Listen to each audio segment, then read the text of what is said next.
નમસ્તે વિદ્યાર્થી મિત્રો, વિષય આસપાસ, પ્રકરણ છે 18 રમતા રમતા. મિત્રો, તમે આ ચિત્રની અંદર જોઈ શકો છો, આ તમારા પાઠ્યપુસ્તકનું ચિત્ર છે.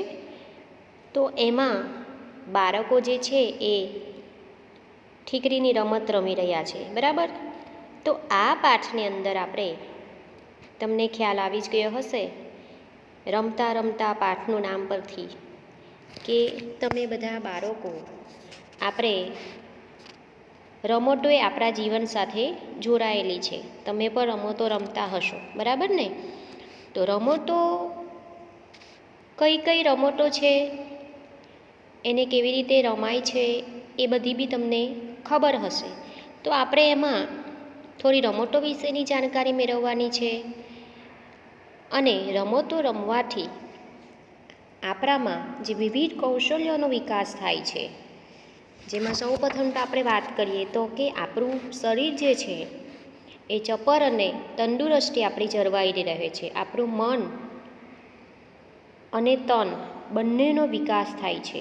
આપણું જીવનમાં આપણે સ્ફૂર્તિ આવે છે, અને જેના કારણે આપણે તંદુરસ્ત શરીર સાથે મનની પણ તંદુરસ્તી આપણે રમતો રમવાથી મળે છે. તો આપણે આ પાઠની અંદર આ બધા વિશે જાણીએ. બધા બાળકો શેરીમાં પગથિયાની રમત રમતા હતા. અવંતિકા અને તેની બહેન નંદિતા પણ રમતી હતી, પરંતુ નંદિતા આ રમત સારી રીતે રમી શકતી ન હતી. તેને આ રમત અંગે ખાસ જાણ ન હતી. ચાલો, બધા બાળકો રમતો રમતા હતા, જેવી રીતે તમે પણ રમતા હશો શેરીની અંદર, ફળિયાની અંદર, બરાબર. તો જે અવંતિકા અને તેની બહેન નંદિતા પણ રમતા હતા, પરંતુ નંદિતા આ રમત સારી રીતે સમજી રમી શકતી ન હતી. તેને આ રમત અંગે ખાસ જાણ ન હતી. જો મિત્રો, રમત વિશે જ્યારે બી તમે રમત રમો છો, તો રમતની તમને જાણકારી કે આ રમતની અંદર શું કરવાનું હોય છે, દાવ આપનારે કેવી રીતે રમવાનું હોય છે, એમનું પરફોર્મન્સ કેવું હોય, એના પર જો સમજ ના હોય તો એના માટે આપણી પહેલી સમજ હોવી જોઈએ, બરાબર. તો આ જે નંદિતા જે છે એમને સારી રીતે ન રમી શકતી હતી, તેનું કારણ હશે કે એમને એના વિશે કંઈક ખાસ જાણકારી ન હતી. અવંતિકા કહે, નંદિતા, મને ધ્યાનથી સાંભળ, રમતને સમજ. શું કહે છે નંદિતાને અવંતિકા? કે મને તું સાંભળ અને રમતને તું પહેલાં સમજ. ઠીકરું પહેલાં ખાનામાં નાખ, પછી એક પગે એક ખાનું કૂદી બીજા ખાનામાં પગ મૂક. યાદ રાખ, જ્યાં 4, 5 અને 6, 7, 8 લખ્યું છે ત્યાં જ રમનાર બંને પગ મૂકી શકે છે. તારા પગ દોરેલી લીટીને અડે નહીં, તેનું ધ્યાન રાખજે. તમે રમતા હશો મિત્રો, બરાબર ને? પગથિયાની રમત રમો છો ને, એ તમને ખ્યાલ છે, બરાબર. પરંતુ કોઈકને એના વિશે ખ્યાલ ન હોય તો એને પહેલાં સમજ આપવી કે આ રમત કેવી રીતે રમવી, બરાબર. ચાલો, જો અડી જશે તો તું રમતમાં આઉટ થઈશ. જ્યારે તું છેલ્લા ખાના પાસે પહોંચે ત્યારે રમનારે પાછું ફરવું. જ્યારે તું પાછી ફરે ત્યારે ઠીકરું ઉઠાવી તેને પાછું લાવવું. એક વખત આ રીતે કરી લીધા પછી હવે ઠીકરું તેના પછીના ખાનામાં નાખવું. આ જ રીતે ઠીકરું વારાફરતી એક પછી એક ખાનામાં નાખીને રમત આગળ વધારવી, બરાબર ને મિત્રો? એક જે ખાના તમે દોર્યા હોય એમાં પહેલું ખાનામાં નાખ્યા, ત્યારબાદ તેને કૂદીને આગળ જવાનું હોય છે. ત્યારબાદ બીજું ખાનામાં નાખ્યા હોય તો તે ખાનું કૂદીને તેને આગળ, એ પ્રમાણે આ રમત રમાય છે, બરાબર. તો આ પ્રમાણે અવંતિકાએ નંદિતાને રમત વિશે સમજાવે છે. બાળકોએ ફરીથી રમવાનું શરૂ કર્યું. ઘણા સમયથી કાકી તેમને રમતા જોઈ રહ્યા હતા. કાકીને પણ તેમની સાથે રમવાની ઈચ્છા થઈ. પાઠ્યપુસ્તકમાં તમે જોયું ને કાકી એ બાળકો જે રમી રહ્યા હતા આંગણામાં ત્યાં કાકી પણ જોઈ રહ્યા હતા અને કાકીને પણ રમવાની ઈચ્છા થઈ. તે પૂછ્યા વગર રહી શક્યા નહીં. કાકીએ કહ્યું, હું તમારી સાથે રમી શકું? કાકીને પણ રમવાની ખૂબ ઈચ્છા થઈ ગઈ એટલે કાકી તો બાળકોને પૂછવા લાગ્યા કે શું હું પણ તમારી સાથે રમી શકું? પૂછે છે. આ સાંભળી રમતા બધા બાળકો મોટેથી હસવા લાગ્યા. અવંતિકા કહે, કાકી તમે રમશો?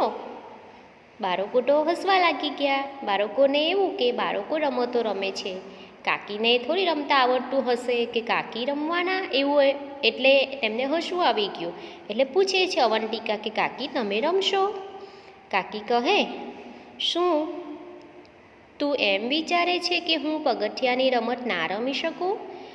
તારી જેટલી ઉંમરે હું ઘણી બધી રમતો રમી હતી. કાકી શું કહે છે કે હું તારા જેવી હતી ત્યારે હું ઘણી બધી રમતો રમતી હતી. નંદિતા કહે, કાકી તમે કઈ કઈ રમતો રમતા હતા? નંદિતા કાકીને પૂછે છે. કાકી કહે છે, જુઓ અહીં રમતોનું નામ છે લંગડી. લંગડી રમતા આવડે છે મિત્રો? લંગડી બરાબર? હા. ત્યારબાદ સંતાકૂકડી, સટોડિયું અને બીજી ઘણી રમતો અમે રમતા. કાકી જણાવે છે કે કાકી નાના હતા ત્યારે આ લંગડી છે, સંતાકૂકડી છે, સટોડિયું છે અને બીજી ઘણી બધી રમતો છે એ રમતા હતા. પણ આપણને અહીં 3 રમતોના નામ જણાવ્યા છે. કબડ્ડીમાં અમારી ટુકડી આસપાસના ગામની ટુકડીઓમાં સૌથી સારી કહેવાતી. શું કહે છે કાકી? કે કબડ્ડીમાં પણ અમારી જે ટુકડી હતી, કબડ્ડી એ સાથે રમાય બરાબર ને?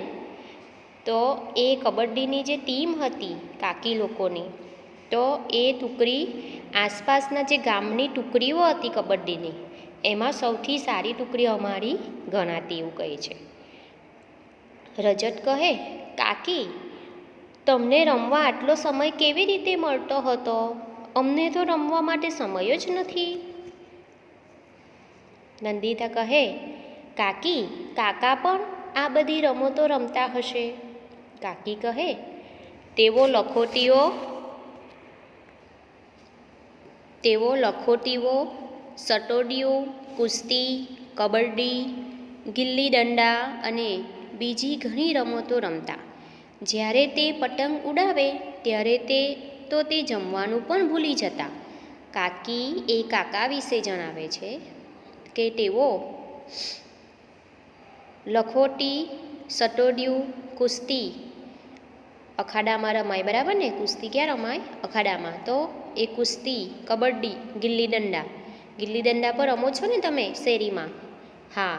અને બીજી ઘણી બધી રમતો રમતા. અને કહે છે કે જ્યારે તે પતંગ ઉડાવે છે ત્યારે તો પતંગ ઉડાડવામાં એટલા મસ્ત બની જાય છે કે એમને જમવાનું પણ ભૂલી જતા હોય છે, જમવા પણ આવતા નથી, આખો દિવસ પતંગ ઉડાડે છે એવું કહે છે.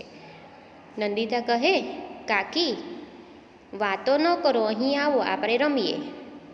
કાકીએ બાળકો સાથે રમવાનું શરૂ કર્યું. તેઓ થોડો સમય રમ્યા અને વરસાદ ચાલુ થઈ ગયો. કાકી તો બાળકો સાથે રમવા લાગ્યા અને કાકી થોડી વાર રમ્યા પછી વરસાદ ચાલુ થઈ ગયો. વરસાદ પડ્યો એટલે કાકીએ કહ્યું, ચાલો મારે ઘરે જઈએ, આપણે અંદર રમીશું. કાકી શું કહે છે કે વરસાદ પડ્યો તો ચાલો હવે આપણે અંદર જઈએ મારા ઘરે, આપણે અંદર જઈને બીજી રમતો રમીશું. બરાબર? હવે છે અહીં વિચારો અને લખો. તમે કઈ કઈ રમતો રમો છો? તો પાઠ્યપુસ્તકની અંદર આ જે ખાનું આપ્યું છે તેની અંદર તમે જે રમતો રમતા હોય એ રમતોના નામ તમારે અહીં લખવાના છે. બરાબર?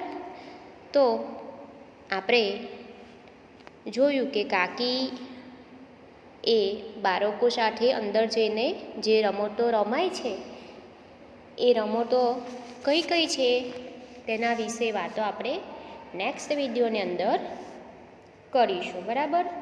તો જે ઘરની બહાર અન્યત્ર જે રમી શકાય, બરાબર, તેને આપણે આઉટડોર ગેમ કહીએ છીએ. બરાબર.